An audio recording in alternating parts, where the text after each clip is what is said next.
संत जो है किसी भी धर्म का, सबसे ज़्यादा आग लगाने की बात कौन करता है? उसको प्लेटफॉर्म दिया जाता है, उसको फ्रीडम दी जाती है। अगर वो नहीं बोलता तो उसको उकसाया जाता है। तो आज के समय में क्या आपको लग रहा है, आज की स्थिति को देखते हुए जरूरी मुद्दे हैं गैर जरूरी आप मानते हैं? देखिए, आज के जो मुद्दे हैं वो कहीं ना कहीं गौण हो रहे हैं।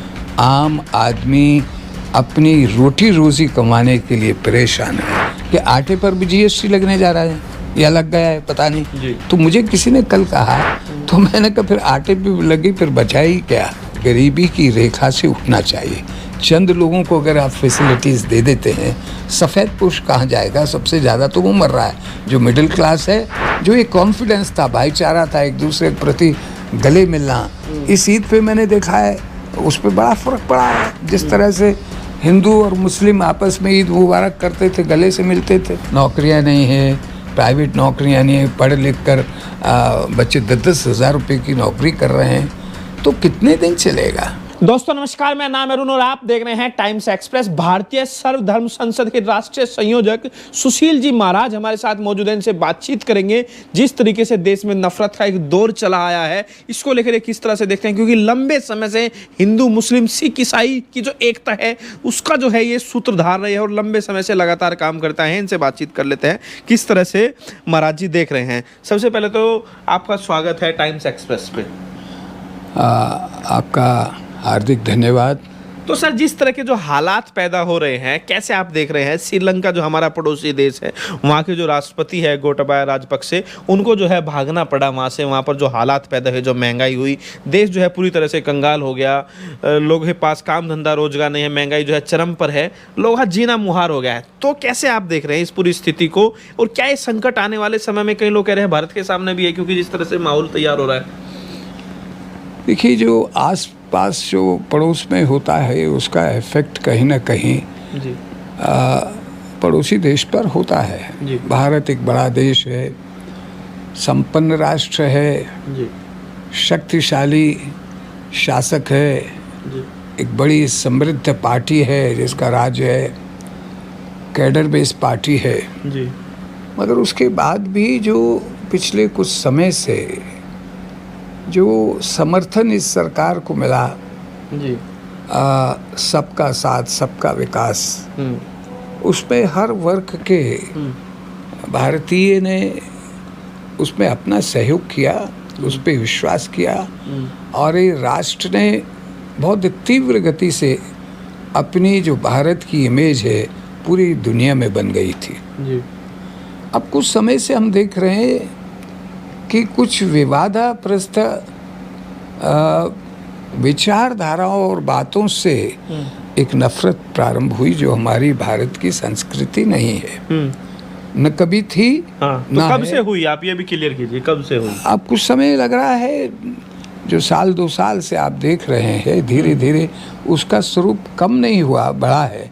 जबकि हमारी भारतीय सर्वधर्म संसद जाकर इस कार्य को सद्भावना में परिवर्तित करने का पूरा प्रयास। लेकिन कई लोग जो कह रहे हैं भारत को जो है हिंदू राष्ट्र बनाना चाहिए, इस पर आपकी क्या राय है? मैं महसूस करता हूँ कि भारत पहले से ही हिंदुस्तानी राष्ट्र है। अगर हिंदुस्तानी राष्ट्र हम कहते हैं, हिंदुस्तान जिंदाबाद कहते हैं, और भारत को हिंदुस्तान के नाम से ज़्यादा जाना जाता है, और आखिर में जाकर हम लोग सब बोलते हैं जय हिंद, ये हमारा संबोधन है। और आम जन का ही नहीं, सरकार के लोगों का है। भारत के प्रधानमंत्री भी लाल किला से जय हिंद बोलते हैं। अभी तक जितने प्रधानमंत्री हुए हैं वो जय हिंद बोलते हैं। जय हिंद का मतलब क्या है? हिंदुस्तान शब्द का मतलब क्या है? अब उसको थोड़ा सा ट्विस्ट करके जब हिंदू राष्ट्र की बात करते हैं, मैं कहता हूँ हिंदुस्तानी राष्ट्र कहे, किसी को कोई आपत्ति नहीं होगी, क्योंकि हर धर्म का व्यक्ति इस देश में, हिंदुस्तान में रहता है और गर्व से कहता है मैं हिंदुस्तानी हूँ, और ये हमारी पहचान है दुनिया में। अभी सर एक नया मामला सामने आया, जो अशोक स्तंभ है उसको जो है विपक्ष आरोप लगाया कि उसका जो चिन्ह है उसको बदल दिया गया है, जो शेर है उसको ज़्यादा आक्रामक दिखाया गया है। तो ये जो नई छवि जो देश की जो गढ़ने की कोशिश हो रही है, इस पर आपकी क्या राय है? देखिए, मैं ठीक से देख नहीं पाया हूँ, मैंने उसको नहीं देखा है, देखने का प्रयास करूँगा। मैं कहता हूँ नई चीज़ आना चाहिए, नई टेक्नोलॉजी आनी चाहिए, नई दिशा देश में आनी चाहिए, परंतु लेकिन जो देश की धरोहर है उसके साथ धरोहर है, जो हमारी जो संस्कृति है, जो हमारे संस्कार हैं आदि अनादि काल से इस भारत की भूमि पर, वह नष्ट ना हो, वह देखना बहुत ज़रूरी है। और ख़ास तौर पे आपने सबसे पहले जो प्रश्न किया, तो सबसे पहले तो देखिए बर्मा की हालत देखिए, हमारा पड़ोसी देश है और अभी से नहीं है, 2 बार वो आर्मी रूल हो चुका है, चाइना का कितना प्रभाव है, और बिल्कुल नेबर देश होने के बाद भी हज़ारों की संख्या में भारतीयों को निकाल दिया गया था जब पहले यहाँ फौजी राज हुआ। हम कुछ नहीं कर पाए और लोगों को रोटी रोज़ी से मोहताज होना पड़ा। श्रीलंका हमारा पड़ोसी देश है, वहाँ जो हो रहा है और आज जो हो रहा है, आज मैं भी देख रहा था किस प्रकार से जो नॉमिनेट हुए हैं प्रधानमंत्री को एक्टिंग प्रेसिडेंट बनाया है, उसका भी विरोध हो रहा है और आम जन जो है वो संभालने से संभल नहीं रहे। इसको मैं गृह युद्ध की संज्ञा दे सकता हूँ। तो जो हमारे पड़ोसी मुल्क हैं, पाकिस्तान में देखिए तख्ता पलट हो गया। तो इस तरह के जो हालात देश के, भारत के आसपास हो रहे हैं, हिंदुस्तान के, उसके लिए हम भारतीयों को चिंता करनी चाहिए। और चिंता करने का सबसे क्या देश की जो सरकार है उसको आप किस तरह से देख रहे हैं? वो उस तरह देखिए से सरकार अपना काम करती है, अच्छा करती है, बुरा करती है, सब सरकारों का इतिहास होता है। वह तो जब सरकारें चली जाती हैं तो उनकी जो आलोचनाएं भी होती हैं, उनका वो भी होता है। ये सरकारें जब आती हैं तो हम लोग एक विश्वास के साथ बहुमत दिया करते हैं सरकार को, परंतु धीरे धीरे धीरे धीरे जो आम जन है वो कहीं ना कहीं आहत है, उसकी ओर ध्यान नहीं दिया जा रहा। और ख़ास तौर पे भाईचारे की बात को अगर हम ध्यान नहीं देंगे तो यह भी कल को कोई नई बात नहीं है कि बांग्लादेश की तरह का इस तरह से भारत में भी हालात हो सकते हैं। क्योंकि एक कॉन्फिडेंस था, भाईचारा था, एक दूसरे के प्रति गले मिलना, इस ईद पे मैंने देखा है उस पर बड़ा फ़र्क पड़ा है। जिस तरह से हिंदू और मुस्लिम आपस में ईद मुबारक करते थे, गले से मिलते थे, इस बार मैंने नहीं देखा है ईद मुबारक हो डर के हिंदू लोगों ने नहीं किया है, क्योंकि मीडिया इतना तेज़ है। ये देश हित में नहीं है, क्योंकि मुसलमान कोई बाहर का रहने वाला नहीं है। ईसाई जो यहाँ का है वो ईसाई यहाँ का है। जो भारतीय हिंदू मुस्लिम सिख ईसाई है वह सबसे पहले भारतीय है, वो हिंदुस्तानी है। उसके बाद उसका धर्म आता है। पहले तो उसका राष्ट्रीय धर्म है, जिस राष्ट्र में रहता है, भारत माता की जय बुलाए या मादरे वतन कहे या मदरलैंड कहे, बात एक ही है। इस धरती के साथ जो जुड़ा है और जिसका बाबा दादा जुड़ा रहा है, जो भारत के संविधान को मानता है, जो विधान को मानते हुए भाईचारे की बात करता है, वो भारतीय है, वो हिंदुस्तानी है। इस रिश्ते को हम तोड़ नहीं सकते हैं, मरोड़ नहीं सकते। लेकिन सर एक जो परसेप्शन जो एक खड़ा किया गया है पिछले लंबे समय से, ज़्यादातर जो साधु संत है वो भी जो है एक पार्टी विशेष का लगातार समर्थन करते आए हैं, और एक ये परसेप्शन गढ़ा गया कि जो बीजेपी के साथ नहीं है वो हिंदू विरोधी है। मैं इसको नहीं मानता हूँ कि हिंदू एक संस्कृति का नाम है और हिंदू शब्द एक सभ्यता का नाम है। वो हिंदू और मुसलमान में डिफरेंस नहीं करता। धर्म अगर कोई है तो हमारा सनातन धर्म है, वेद पर आधारित धर्म है, आर्य समाज हमारा धर्म है हिंदुओं का। परंतु ये कहना कि हिंदू या ये धर्म है, हिंदू एक संस्कृति का नाम है, एक सभ्यता का नाम है, एक संबोधन का नाम है, उसको आदि अनादि काल से मानते आए हैं। उसमें परिवर्तन की आवश्यकता नहीं है। सबसे ज़्यादा हिंदुस्तान का शब्द हमारा भारतीय मुसलमान कहता है, मुसलमान भाई कहता है, उसको कोई आपत्ति नहीं है। मगर अब जैसे हम कहते हैं नहीं बोलो भैया हिंदू राष्ट्र, तो वो आपत्ति करने लगता है। जबकि उसको समझाते हैं हम कि भी हिंदू राष्ट्र होने से भी ये कोई धार्मिक चिन्ह नहीं है, हिंदू कोई धर्म नहीं है, सनातन धर्म है और हम उसको मानते हैं। हिंदू एक सभ्यता का नाम है। सिंधु घाटी की सभ्यता शुरू हुई थी, सिंध तक गई, उस नदी के किनारे जो बसे वो हिंदू के नाम से जाने गए, क्योंकि वो सिंध में जाके लद्दाख से शुरू होकर सिंध में जाके समाप्त होती थी बिगड़ते हुए, वो हिंदू शब्द हो गया।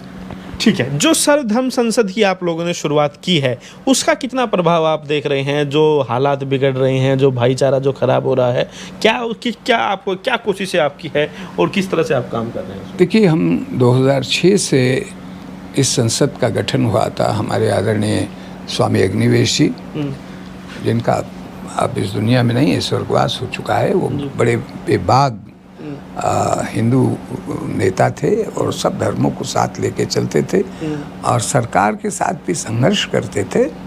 और उस पीरियड में से लेकर कुछ वर्ष, क्या आप मानते हैं स्वामी अग्निवेश हो गए और बाकी जो धार्मिक नेता जो सरकार से सहमति नहीं रखते, उनको अलग थलग किया गया पिछले कुछ समय में? नहीं, ऐसा नहीं है कि स्वामी अग्निवेश जो सरकारों का विरोध करते थे, ऐसा नहीं है। जब जो सरकार थी उसका समर्थन करते थे। बहुत सारे लोग ऐसे होते, सरकार का समर्थन करना पड़ता। आज की सरकार है जो आदेश करेगी, भारतीय होने के नाते हमें उसका समर्थन करना पड़ेगा। सरकार का विरोध करना राजनीतिक दलों का काम है। हम राजनीतिक दल नहीं है। हमने तो क्या किया, सद्भावना के लिए इतने कार्य हुए और पहले हमको रिस्पेक्ट मिलती थी और हमको सूचना मिलती थी कि वहाँ दंगा हुआ है। आप देखिए, मुजफ्फरनगर में बहुत दंगा रहा, बहुत दिन रहा। हम लोग गए, सभी धर्मों के लोग, और वहाँ हमने सद्भावना यात्रा निकाली, वहाँ शांति हो गई। जहाँ कलेक्टर हमको परमिशन नहीं दे रहा था, उसने चाय पिलाई, धन्यवाद किया। इस तरह से बहुत सारे इंसिडेंट से गुजर आंदोलन चल रहा था। बैसला जी नहीं रहे अब, सरकार के साथ उनका, वसुंधरा सरकार के साथ मतभेद था, उनकी डिमांड्स थी, तो बहुत सारी लाशें रेल की पटरियों पर थी। भारतीय सर्वधर्म संसद ने जाके मीडिएटर की भूमिका निभाई और वो समझौता हुआ, वो लाशें हटाई गई, रास्ते खुलवाए गए। इस तरह से बहुत सारे इंसिडेंट से हम जाते थे, हमको बुलाते थे। मगर आज दुर्भाग्य क्या है, उसके पीछे क्या राजनीति है, पक्ष की है, विपक्ष की है, मैं नहीं जानता हूँ। ढूंढा जाता है व्यक्ति कि कितना ज़्यादा संत जो है किसी भी धर्म का, सबसे ज़्यादा आग लगाने की बात कौन करता है, उसको प्लेटफॉर्म दिया जाता है, उसको फ्रीडम दी जाती है। अगर वो नहीं बोलता तो उसको उकसाया जाता है, एंकर उसको उकसाता है, उससे बुलवाता है, नफरत की बात करवाता है। वो दोनों पक्षों से हो रही है और इतना हो रही है कि लोगों ने टीवी देखना बंद कर दिया है। आप मेरे से तो मैं डिबेट नहीं सुनता। आप कह रहे हैं कि जो टीवी है वो आग लगा रहा है, वो नफरत फैला रहा है, वो देश की बर्बादी का जो है के लिए तैयार कर रहा है। नहीं, तो कोई ना कोई पॉलिसी है टीवी का या टीवी मालिक का, उसमें क्या होगा, कोई बात होगी। नहीं तो जिनका अस्तित्व नहीं है, कोई रविशंकर को बुलाता है, कोई चिदानंद को बुलाता है, कोई रामदेव को बुलाता है, क्या ये माना जाए कि वो प्रो गवर्नमेंट है? नहीं, ऐसा नहीं है। वो राष्ट्रीय संत है, अंतर्राष्ट्रीय संत है। उनको किसी डिबेट में देखते हैं आप, लोकेश मुनि को देखते हैं आप, मुझे देखते हैं। हम लोग नहीं जाते थे, क्योंकि हम कैसी बात करेंगे, हम मध्यम मार्गी हैं। हम सरकार और जनता के बीच में सेतु का काम करते हैं। हम फायर ब्रिगेड का काम करते हैं, जहाँ आग लगती है पानी का टैंकर लेके उसको बुझाते हैं। मगर तो ये जो देखा जा रहा है, जो टीवी पे जो मुल्ला मौलवी और जो संत बैठते हैं, तो ये वो लोग हैं जो नफरत फैलाने का काम कर रहे हैं। हाँ, तो उनको क्यों बुलाया जाता है? कौन बुलाता है? कोई तो बुलाता है, बिना बुलाए तो कोई आएगा नहीं। आप मेरी इंटरव्यू लेने के लिए आए हैं, मेरे विचार जानने के लिए आए हैं, तो आपने मेरे से संपर्क किया, मैंने कहा आइए।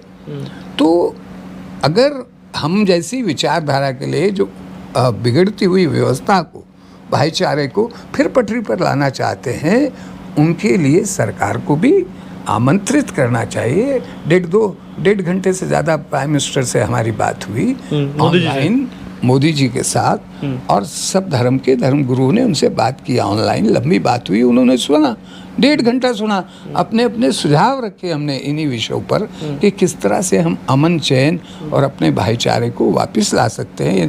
क्योंकि घृणा से यूपी के जो मुख्यमंत्री है वो खुद संत है, वो खुद कहते हैं 80-20 की लड़ाई है। देखिए, योगी जी अपना अपना वर्षन होता है। योगी जी एक संत है, हिंदू संत हैं, उनकी एक प्रतिष्ठा है, प्रतिष्ठित संत हैं और मठाधीश हैं। और जब वो मुख्यमंत्री बन जाते हैं तो वो किसी एक धर्म से संबंधित है, ऐसा नहीं मानना चाहिए। ऐसा किसी को भी करने का अधिकार नहीं है। वह फिर उस सबका होता है, पूरे उत्तर प्रदेश का है, हिंदू मुस्लिम सिख ईसाई सबका है। तो वो बात आनी चाहिए, अन्यथा अपनी कुर्सी को खास तौर पे छोड़ देना चाहिए। मैं तो ये कहूँगा, मैं योगी जी की बात नहीं कर रहा हूँ पर्टिकुलर, उन्होंने क्या कहा है मैं उनकी आलोचना नहीं कर रहा हूँ, मैं किसी कंट्रोवर्सी में नहीं जाना चाहता हूँ। दो धर्म है, एक राष्ट्र धर्म है, एक संत धर्म है जी। संत अगर राजनीति में आता है, मनाही नहीं है जी, राजनीति में आए संत, मगर संतुलित रहना पड़ेगा, राष्ट्र धर्म को निभाना पड़ेगा। ये संभव नहीं है इस देश में कि हम किसी को बाहर निकाल दें, किसी को अपमानित करें, किसी को ये करें और किसी को सम्मानित करें। नहीं, ये सबके लिए भारत का संविधान है और वो संविधान भारत के प्रधानमंत्री, भारत के राष्ट्रपति और जितने भी पद हैं उन सबके लिए और एक साधारण व्यक्ति के लिए समान है। अगर वह नहीं रहेगा तो फिर आपकी डेमोक्रेसी कहाँ रहेगी? नहीं रहेगी। कई लोग कह रहे हैं लोकतंत्र जो है वो कमजोर हुआ है, क्या मानते हैं ऐसा कुछ? लोकतंत्र कमजोर हुआ है ऐसा अभी कोई स्थिति मुझे नहीं दिखती है।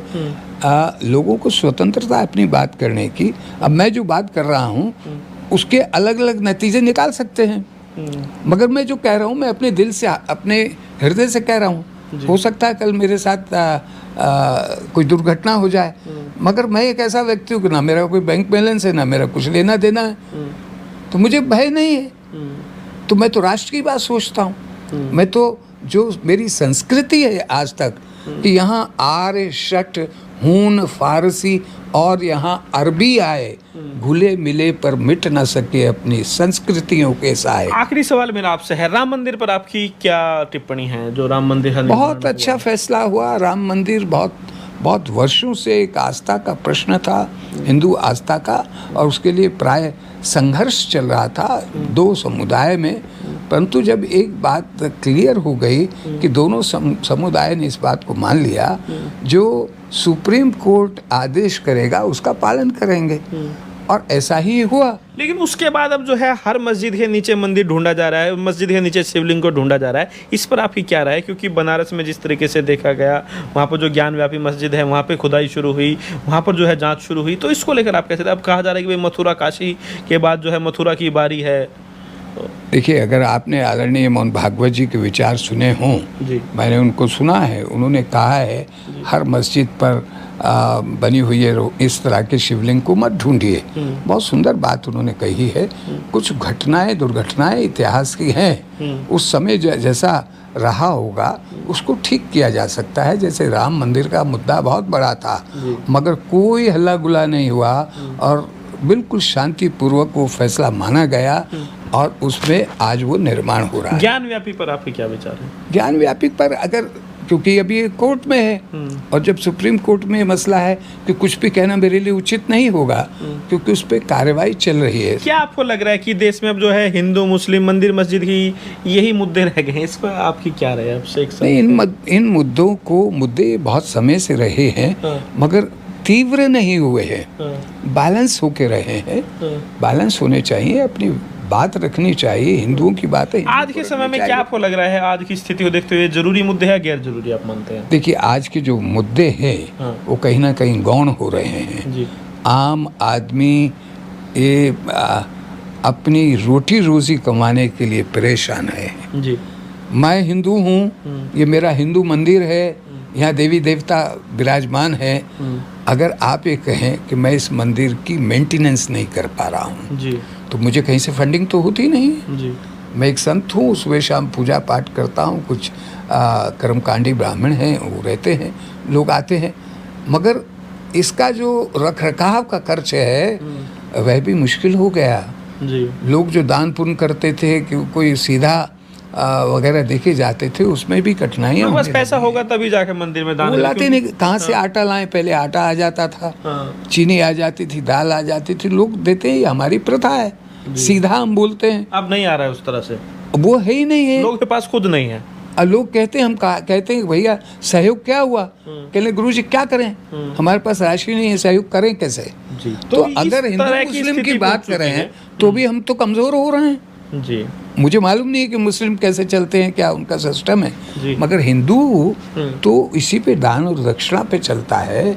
हमारी किसी कर्मकांडी ब्राह्मण की कोई फीस नहीं होती है, वो अपनी आपके लिए कमजोर हुआ होता है। मुझे तो लग रहा है कमजोर हो रहा है। जितने लोग आते थे कम आते हैं, तो शोर ज्यादा आर्थिक करना। स्थिति जो है वो खराब हो गई, आप ये कह रहे हैं मोटा मोटी। आर्थिक स्थिति कहीं ना कहीं तो खराब है। अब किसी ने कोई बताया, मैं वो सच है झूठ नहीं है उसकी जानकारी नहीं, कि आटे पर भी जीएसटी लगने जा रहा है या लग गया है, पता नहीं। तो मुझे किसी ने कल कहा, तो मैंने कहा फिर आटे पे भी लगी, फिर बचा ही क्या।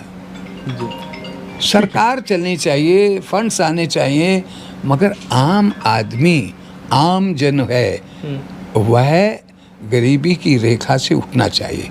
चंद लोगों को अगर आप फैसिलिटीज़ दे देते हैं, सफ़ेद पोश कहाँ जाएगा? सबसे ज़्यादा तो वो मर रहा है। जो मिडिल क्लास है वो, उसकी दशा क्या है? नौकरियां नहीं है, प्राइवेट नौकरियां नहीं है, पढ़ लिख कर बच्चे 10-10 हज़ार रुपये की नौकरी कर रहे हैं, तो कितने दिन चलेगा? बिल्कुल। तो ये थे मेरे साथ सुशील जी महाराज। ना साफ तौर से कहना है कि आज के समय में जो स्थिति है, जो आर्थिक स्थिति है, वो लगातार खराब हो रही है। हिंदू जो है वो कमजोर हो रहा है। आज के समय जो साधु संत हैं उनकी भी स्थिति ठीक नहीं है। तो कुल मिलाकर यहाँ साफ तौर से ये कहना है कि देश की जो स्थिति है वो खराब होती जा रही है। और सबसे बड़ी वजह ये है कि आज के समय में हिंदू मुस्लिम एकता के लिए जो है ये लगातार जो है एक बड़े पैरोकार माने जाते हैं। इनका अपने विचार सुने, आपकी क्या राय है हमें जरूर बताइए। वीडियो लाइक कीजिए, शेयर कीजिए, टाइम्स एक्सप्रेस को सब्सक्राइब कीजिए।